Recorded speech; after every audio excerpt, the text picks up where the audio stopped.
case presentation, which is proudly presented by the Government of Saskatchewan, Ministry of the Economy. First, I want to thank our judges for being here today.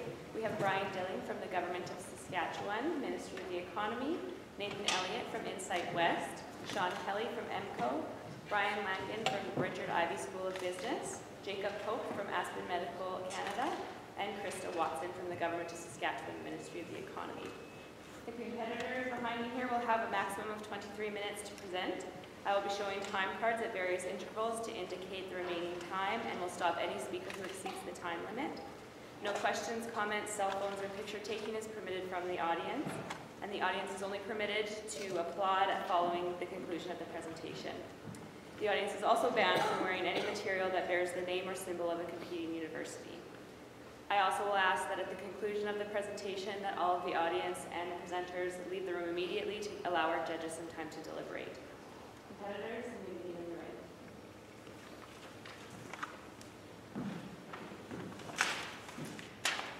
Good morning, ladies and gentlemen, investors. My name is Nick. I'm the CEO of Vulcan. With me here today is Alvin, our CFO, and Ryan, our COO. And together we come to you faced with a problem that thousands of mining companies face every single day. And that is the problem of safety, a problem never before more prevalent than after the collapse of the Chilean mines. More specifically, we're talking about the helmets that miners wear. Here at Vulcan, we have developed a futuristic technology now which protects miners and against collapses, in which we tell them about early collapses and integrated maps and heads-up display. Here at Vulcan, we ensure that when husbands and wives know that their spouses are going to work, they don't have to worry about whether they are going to come back. We ensure the safety of these people. Going beyond profits, we ensure the safety of miners around the world. Let me show you how we do this. Our opportunities identified is that we see an increase in miners in Saskatchewan. A key concern is safety, and there is an inefficient and outdated past technology such as the helmets they wear right now. Our solution here at Vulcan is a safety helmet with a heads-up display and sensors to show miners real-time data and map interfaces and improve safety and communications, which tells miners exactly what's going on right here, right now. Alvin here is going to go over the finances with you. Go ahead. Thank you, Nick. Now to begin, our market size consists of two main segments, the niche market and the future, which is Canada and the rest of the world. But here we have one depicted, Canada. For the niche market, we're targeting niche as in niche in Saskatchewan, where we're targeting mining companies that operate mainly underground, such as precious metals, copper, coal, and things like that. Now, the addressable market size for our heads-up display, our unit, is $1,750,000, and the total market size capturable is $52 million, $52,500,000. Now for the future, which is part of our expansion plan in year 4 and 5, the total market size capturable in Canada alone is $700 million. And our addressable market size that we intend to capture is $35 million. Now our business model is to sell per unit, our heads-up unit, the helmet, for $350. We believe that this is a really reasonable price compared to other heads-up display units such as the Google Glass or the Oakley ski goggles. Now, I would like to highlight one of the main risks, and that is Vulcan does not obtain, whereas in the scenario that Vulcan does not obtain mining contracts necessary to pursue this venture, we have a slide at the end, at the appendix, where we'll be addressing all of our risks and how we will mitigate this. Now, our expansion strategy comes in 4 stages. Now, the first stage is essentially where we're going to be expanding or targeting the niche market, the precious metal market. Stage 2 is the rest of Saskatchewan. Stage 3 is essentially Ontario and beyond, and the rest of Canada. And stage 4 is international expansion. Now we'll be moving on to Ryan, who will talk about our competition. Thank you, Al. So, with regards to competition, we've identified 3 main alternatives to our product. And that's the helmet alternative, a walkie-talkie or communication system, and also an early alert system. So what we've done and how we've set ourselves apart is that we've actually consolidated all these separate systems into one proprietary technology that makes all of these systems much more efficient. And that's us all.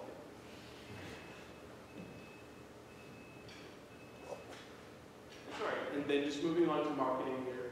So as what Alvin was pointing out before, we've identified the niche market of precious earth and industrial metals here in Saskatchewan. The reason that we've targeted that specific niche is that we feel that it's still in its infancy, and so that way we can get in with them early and then grow with them as that niche continues to grow in the province here. So mostly we'll be doing our sales through just direct sales and developing relationships with those companies early on. Also, we'll be connecting with them indirectly through thought leadership that we want to establish online. So we want to establish an online presence as a leader in industrial tech and safety tech. Long term, we'll be expanding, of course, out of just this province, so we need to take a more global tactic. So we'll be selling through our website, where we'll have mock-ups and good videos so people can get a good sense and interface with our product. Today we're here to humbly ask from you a $1 million investment for a 20% equity stake in Vulcan. We're here in year 1, we'll be finished production and testing of our product, while year 2 we'll be applying for shred and grants, and we will begin sales. And in year 3 we'll break even, and year 4 we'll be expanding into Canada, and year 5 will be returning your investment with an added 84%. Here at Vulcan, we can dig deeper and explore further. How do you aim to, with $1 million, put together that helmet at that price point? I'm really interested in how you do that, how you develop that product. Let's look at financials. So for your $1 million, essentially you'll cover our expenditure for the first 2 years. It's contingency as well. This is an estimation. So the $1 million will cover the first year alone. And here it is broken down. You can see here, under research and development, we'll be spending about over $400,000 into this product alone. And to answer your question of how we'll be doing this is at a cost of goods sold at $120. Okay, so you've got a pretty good idea of what your competitive products cost and how you will incorporate that into a helmet that does all that, or goggles, is that right? We believe that through research and development, we will know the cost, the end cost for this product.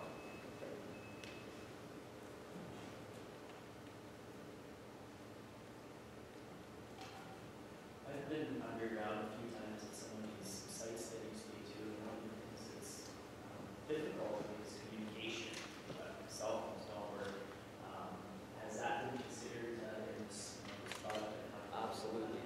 If we go to our solutions slide, it's really encapsulating, as Ryan said, the 3 key aspects: communications, interfacing.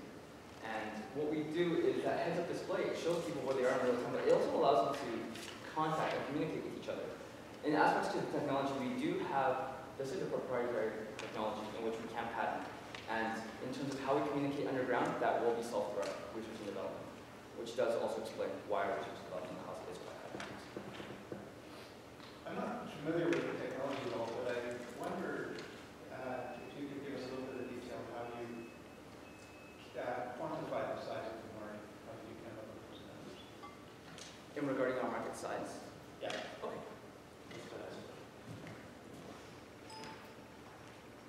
As for the market size for the niche market, how I quantified this was essentially I took an estimation of how many companies we had here in Saskatchewan that did mining underground, and I estimated that perhaps around 100 of these companies would be willing to test out our product, or purchase our heads-up display unit and test it out. And I estimated about 50 per company who purchase this unit. This is for our addressable market. And the total market size is based off of data that we received regarding the mining companies and how many people or how many passengers there were for demand. And essentially that's how we work in niche. This helmet incorporates all these solutions, communications, everything else. What additional infrastructure needs to be in place? Because it's all good to develop a helmet, but what else needs to be, in other words, what is the mining company needing to co-invest with you, or what else needs to be involved for this to actually be something they buy into? So, yeah, as we were looking into this, we were thinking about how we can work with these mining companies. really bring this to life, and one of the big aspects is every mine is different, right?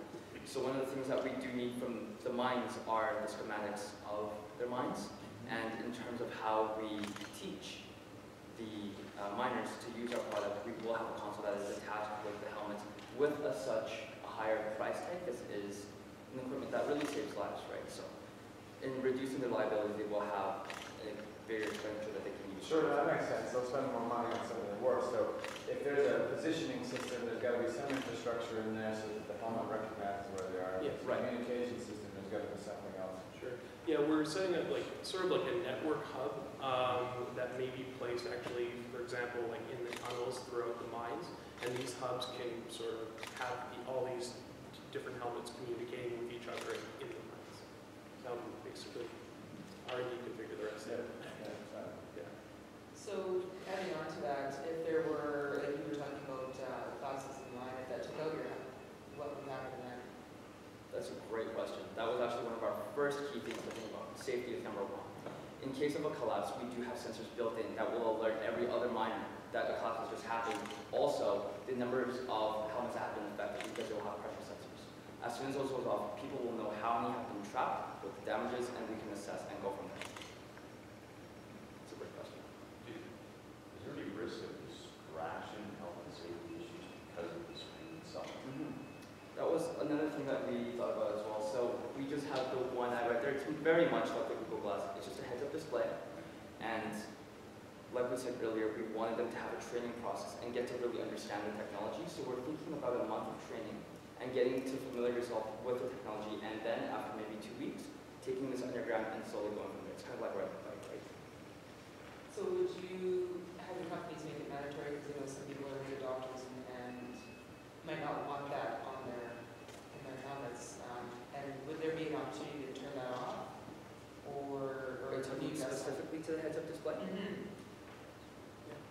Yeah, sure. I can take it. The heads-up display. I mean, how we were kind of seeing it in our own minds is yes, it could be turned off. I mean, it's basically a computer in the helmet, so it can be turned off. It also, we were thinking it could be collapsible, so it could just be placed onto the side of the helmet, something like that. So how would you address that if there was a turn off and there was an emergency?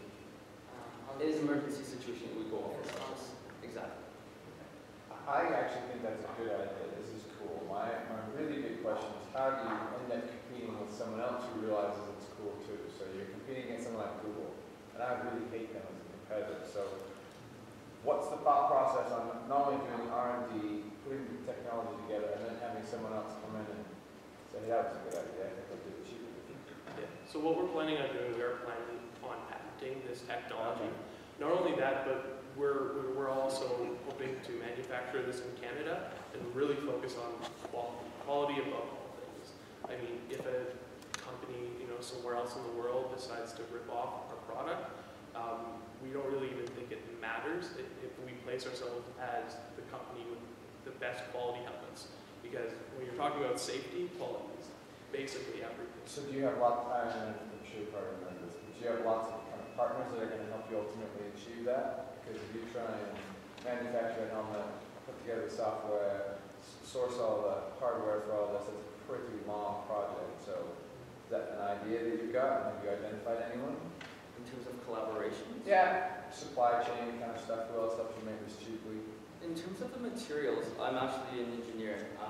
One of the materials that we're looking at is either a composite of graphene and maybe carbon fibers, and that is done through substrates. But we do have contacts in Cambridge. Other than that, we haven't really looked at any other competitors. In terms of collaborations, we're actually really looking to you investors, and that's why you gave such a high equity stake, because of the expertise you guys bring to the table. So another question about the product itself.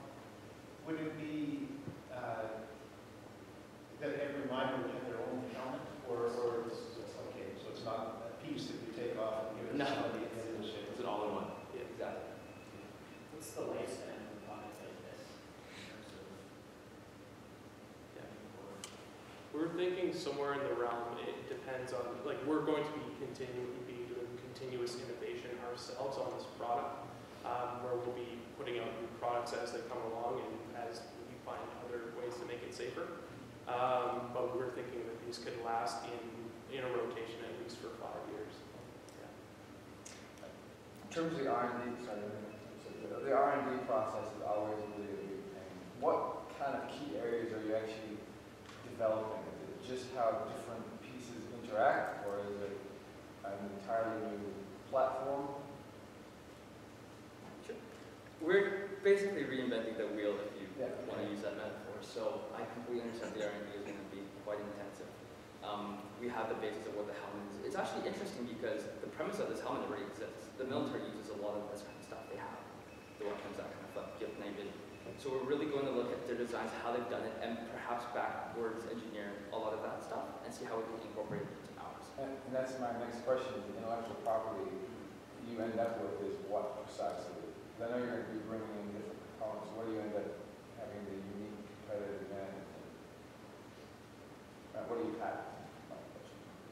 We allow mining companies to really upload every single schematic of the mine for an individual team. For example, excavation team A is doing a mine in Saskatchewan. So they will have a schematic that's uploaded to just their helmets alone.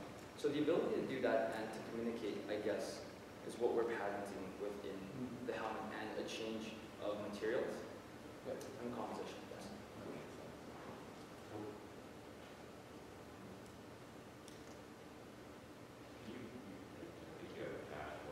Yes.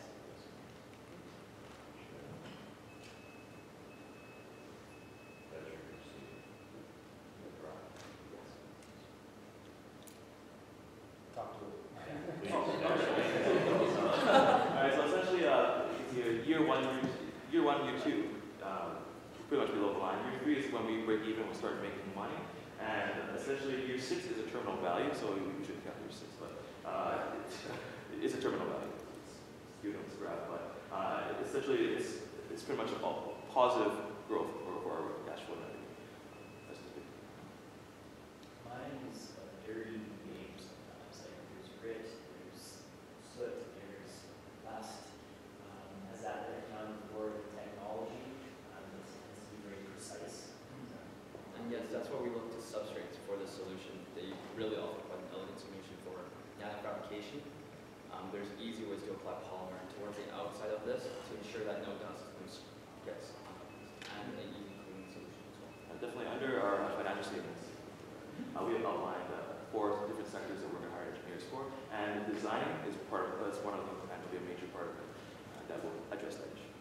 And just to add on to that as well, as I was saying before, the focus is, and why we want to manufacture here in Canada, the focus is on quality. So as you say, it can be very dirty. These things are going to probably get like hit or knocked around.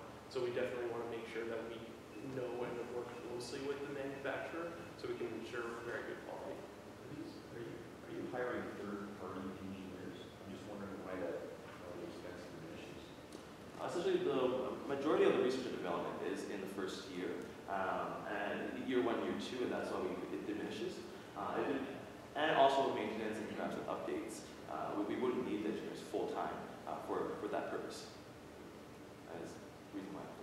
So you wouldn't be advancing on your products, and you'd just be maintaining? For this product line alone, this reflects it, but any other product line that comes in, we'll have to create a new statement and to reflect that. And to add on to what Elvin just said, and addressing your point, is that this is really to do with our first product. Like I said, we're reinventing something.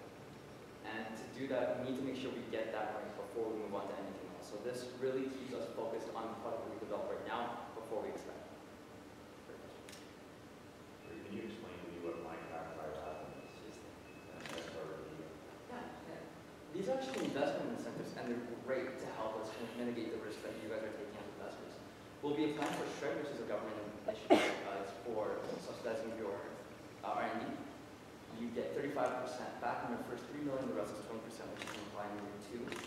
MineTax provides $50,000 grant for research interns, which we can hire to subsidize our labor. And IRAP is the National Research Council of Canada, which helps you in terms of research. One of the things that our team is interested in is moving beyond profits. And that's something that we look at with every investment. Have you looked at any opportunities to engage demographics who aren't employed or happy to drive this product? I guess our main beyond actually, we're looking to take a percentage of our revenues and giving a percentage of our revenues to those affected and families affected by worksite accidents, mainly in the mining industry. So that's how we're looking to support the community and build up the company. I'd like to keep most of the money for sure, because there aren't that many accidents. Yeah, I guess along those lines, I was thinking, I think this is a really neat product idea. It's really cool, but for the mining company, it seems like a lot of investments. Each helmet, $350 compared to probably a tenth of that for just a regular helmet, as well as the investment in the infrastructure. So it seems like one of those nice to have for the mining company. So how would you, I guess, turn this more towards the need to have? And I guess what we've done is we've consolidated the fact that we've consolidated a helmet alternative, a communication alternative, and like an alert system alternative. So we've eliminated any of those having to be in place initially. We've just consolidated them into one. So actually, we believe that we'd probably be right on line with how much that company would have to invest for all those separate ones. We've just consolidated it into one efficient system that may actually end up saving them money. Investors, you have all brought up great points today. However, we still believe that there's going to be an influx of miners, and safety is still going to be a concern. And our solution offers a very elegant and practical solution to solve the problem of safety. And we've adjusted market size, as I said before, we're targeting a niche market before we expand further by developing a brand image for this product. And to reiterate our business model, sales per unit is $350, and the risks have been addressed in the appendix slide. Now, our expansion strategy, again, is to first start out with a niche market, then further expand to Ontario, the rest of Canada, and then definitely internationally. And I already addressed our competition, but I guess what's setting us apart is, again, we're consolidating all of these different systems into one much more efficient system. And we believe that this, by focusing on quality, we can maintain a very strong foothold and beat this competition. In terms of marketing, we've identified here in Saskatchewan that we want to target the precious earth and industrial metals. Because again, that from the sounds of it is still in its infancy. And so we're getting into these companies, we're establishing ourselves as the de facto standard. So they don't even have to invest initially in all of those other systems, they just get ours. Today, we do humbly ask for a $1 million investment for a 20% equity stake. And this is because of the expertise that you all bring to the table, whether it's healthcare, mining, natural resources, you all have something unique. And here, we present to you Vulcan, where we allow miners to dig deeper, explore further safely, because whether you like it or not, you can't